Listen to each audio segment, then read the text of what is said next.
Eram duas jovens holandesas, amigas, que nutriam um sonho em comum: viajar para a América do Sul, mais precisamente no Panamá, onde elas iriam fazer um serviço voluntário, aprender um pouco sobre a cultura e aprender o espanhol. Depois de alguns dias no país, elas então decidem fazer uma trilha numa floresta tropical. Mas algo acontece, e o que seria uma simples caminhada termina como um dos desaparecimentos mais perturbadores da última década. E o que foi encontrado depois, ninguém estava preparado para ver. Hoje vou te contar a história de Cris e Lisane, aqui no Além da Evidência.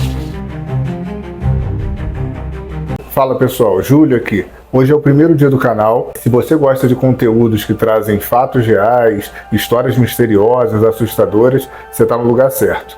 Curte, compartilha e não deixa de seguir o canal. Sem mais delongas, vamos a essa história que começa lá na Holanda, com duas jovens, Cris Kemmers, de 21 anos, e Lisane From, de 22 anos. Eram jovens amigas e moravam juntas em Amersfoort, na Holanda. Trabalhavam em um café local e as duas tinham como um dos principais objetivos juntar um dinheiro, pelo menos durante 6 meses, para poderem então viajar no Panamá. Depois de muito economizarem, finalmente elas conseguiram a realização do sonho. Juntaram as coisas na mala e viajaram para o Panamá. Chegaram no Panamá no dia 15 de março de 2014. Nos primeiros 15 dias, o que elas fizeram? Vamos dar um passeio por aqui, né? Então conheceram um pouco da cultura, conheceram um pouco das pessoas, visitaram praias e as maravilhas naturais que viam por aquele país. As duas falavam com os pais diariamente, mandavam fotos, né, trocavam mensagens. Isso era constante ali, mostrando a realização desse sonho, que os pais também ficavam felizes lá na Holanda de poder estar vendo que suas filhas conseguiram, né, o que tanto almejavam. Principalmente nos últimos 6 meses que trabalhavam incansavelmente para conseguir o dinheiro para viajar. No dia 29 de março daquele ano, elas foram para uma pequena cidade chamada Boeket, uma cidade montanhosa, que tinha um vulcão. Então foram para aquela cidade ali que ficava próximo do local onde elas iriam prestar o voluntariado. Ali elas ficaram na casa de uma família local.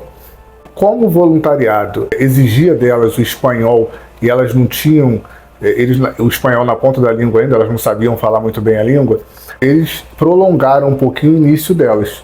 E aí, vendo que elas estavam ali nessa cidade e tinha uma trilha muito famosa, elas falaram, vamos ficar por aqui, vamos conhecer um pouquinho da cidade. Então, é isso que elas fizeram. No dia 1º de abril, o tempo amanheceu aberto, lindo, céu azul, dava para ver as montanhas que ficavam em volta daquela cidade, né? Tava bastante calor e foi o dia perfeito para elas. Falaram, como a gente não começou no voluntariado ainda, vamos fazer o quê? Vamos fazer uma trilha famosa que tem aqui, que a gente já pesquisou. A trilha se chama El Pianista. Então resolveram fazer essa trilha, então saíram bem cedinho, uma mochila azul. Nessa mochila, com 2 celulares, uma câmera, um lanche, um pouquinho de dinheiro e seguiram em direção a essa trilha El Pianista. Foram naquele dia curtindo o tempo. Elas tiraram muitas fotos lá que mostravam que elas estavam aproveitando todo aquele ambiente, toda aquela natureza. Essa trilha, ela tinha uma vegetação exuberante, bastante rica. Ela passa por campos abertos e é cercada por montanhas. Após mais ou menos 1 quilômetro a 2 quilômetros, essa trilha ela adentra uma vegetação densa e úmida, né, típica de floresta, e nuvens. A névoa lá é tão frequente que metade da trilha está imersa em nuvens, parece até que você está no céu. E elas duas jovens já estavam se divertindo bastante, sorrindo, felizes. A gente consegue ver através das fotos que era só felicidade naquele dia. No dia 2 de abril, as duas amigas tinham um compromisso com um guia local, mas não compareceram a esse compromisso. O guia, então, né, provavelmente tinha o telefone dos familiares lá no cadastro que tinham com ele, e ele ligou para os familiares, né, de fato, os pais não estavam tendo contato com ela, né, entre o dia 1º e o dia 2, elas não mandaram nenhuma mensagem, eles não receberam nenhuma foto, estranharam, mas todo mundo ainda estava tranquilo, né, talvez ela se atrasou um pouco, ela saiu, a gente não está conseguindo a localização. Então, naquele momento, ninguém acionou a autoridade, né? Até a própria família, onde as meninas estavam, a família pensou, não, provavelmente se atrasou e tal, não tinha nada estranho ainda para que a autoridade panamenha fosse acionada. Depois de alguns dias, sem qualquer notícia das filhas, o desespero começou a tomar conta daquele lugar. As pessoas a família que elas estavam na casa já acharam estranho o que estava acontecendo. Os pais, desesperados, sem contato com as filhas, resolveram fazer o quê? No dia 6 de abril daquele ano, os pais então voaram para o Panamá para ver se conseguiam encontrar as filhas. Eles levaram investigadores holandeses, né, todas as polícias especializadas que eles puderam levar com eles, levaram. Inclusive com helicópteros, drones, tudo isso foi usado para tentar encontrar Chris e Lizane. Os pais ainda anunciaram uma recompensa de $30 mil para quem conseguisse achá-las, né, ou tivesse alguma informação que pudesse levar até as meninas. Nos dias que se seguiram, silêncio absoluto. Nenhuma informação, nenhum objeto ou qualquer pista sobre as duas jovens foi encontrado. Só depois da 10ª semana que os investigadores ficaram assustados. No dia 11 de junho, após semanas do desaparecimento das duas, finalmente o silêncio foi quebrado.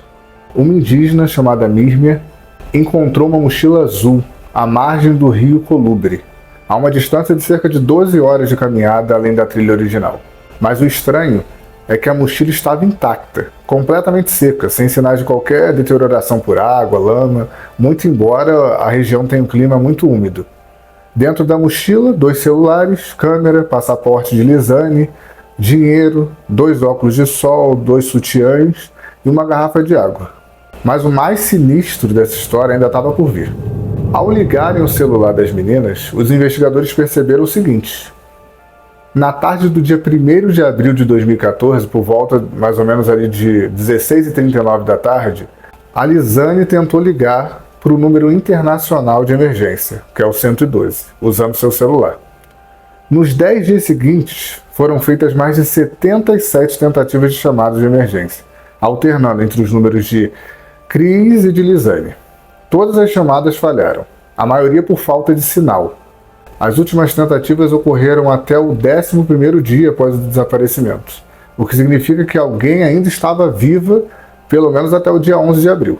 Nos últimos dias, várias tentativas de desbloqueio do celular de Chris foram feitas, com senhas erradas, ou seja, alguém estava tentando ali desbloquear e estava errando a senha. Esse fato levanta uma das maiores dúvidas do caso. Se Chris já estivesse morta, quem estava tentando acessar o celular dela? Seria Lizane desesperada ou seria outra pessoa? Pela câmera, os investigadores perceberam também que na madrugada do dia 8 de abril, 7 dias após o desaparecimento, foram tiradas 90 fotos, com flash, entre 1 e 4 da manhã, em sequência. As fotos mostravam várias coisas: a mata fechada, iluminada pelo flash, galhos e pedras molhadas, detalhes aparentemente aleatórios, uma bolsa, uma pedra, folhas empilhadas. Uma foto foi apagada, foto que levava o número 509. Ela não estava corrompida, ela foi manualmente deletada da câmera. Semanas depois, começaram a aparecer alguns vestígios, ossos, um pé ainda dentro da bota foi encontrado, e a investigação concluiu que pertencia a Lizane. Ossos pélvicos, costelas, pedaços de pele foram sendo descobertos em locais distintos ao longo do rio que cercava a floresta. A análise revelou que os ossos de Lizane estavam em estágio normal de decomposição, mas o de Chris estavam brancos e bem limpos, como se tivessem sido expostos a agentes químicos ou como se os ossos dela tivessem sido manipulados. Não haviam arranhões, marcas de mordida animal, o que é incomum, né, para um ambiente de floresta tropical, onde tem vários bichos, vários insetos, mas aquilo ali estava intacto. Os ossos dela, os pertences estavam intactos. Infelizmente, apesar de todo o aparato, helicópteros, drones, cachorros, nenhum corpo inteiro foi encontrado. A polícia panamenha concluiu: acidente. Para eles, elas se perderam, caíram, morreram de fome e ferimentos. A família não acreditava na versão e não acredita até hoje. Algumas perguntas não haviam sido respondidas no fim dessa investigação da polícia panamenha. Por exemplo, por que os corpos estavam espalhados em pontos tão distantes? Por que os pertences foram encontrados em bom estado? Quem tentou usar o celular de Chris com a senha errada? E quem apagou a única foto no meio da sequência? São perguntas que ficaram sem explicações pela investigação da polícia panamenha e que nem os policiais holandeses que foram para o Panamá conseguiram encontrar resposta. Chris e Lizane partiram para viver um sonho e encontraram um pesadelo do qual nunca saíram. E se você achou isso perturbador, lembre-se, às vezes a vida real pode ser mais assustadora que qualquer ficção. Um abraço e até o próximo vídeo.